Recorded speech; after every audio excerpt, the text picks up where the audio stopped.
Okay, this is demonstrate the challenges, so to speak, of the meshing toolbox mesh surface and how it doesn't seem to always create the mesh you would kind of expect. So I have a cable structure here. It's all supposed to be like mild steel, and everything's in inch units here and nice whole inch units. So like this should be 1 inch by 1 inch, and this should be 1 inch by 3 inches here. So if I use a mesh size of 1/4 inch, everything here should divide up nice and beautifully. But instead, you get weird stuff like that sometimes. So what is going on? Well, you can't really just fix this. Let's snap this to front. So even though I click there, see, that's a little better. Click there, so that's expected. So then when I click here, it's still okay. It's not the best.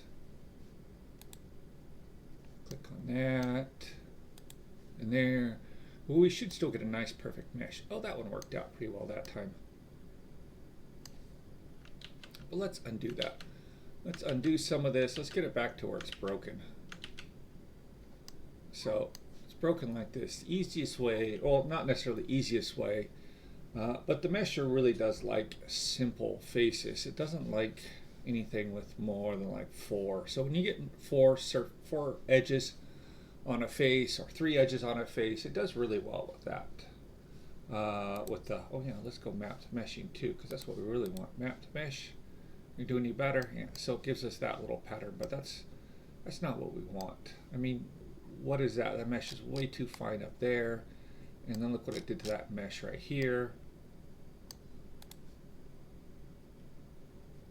Yeah, see, that's still all very unreasonable.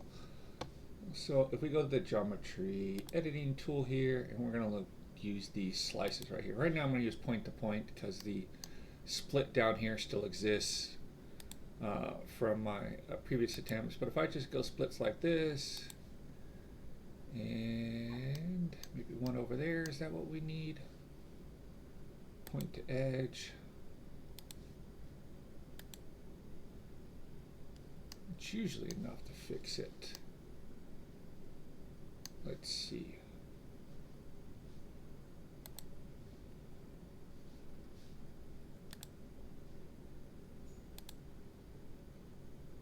There we go.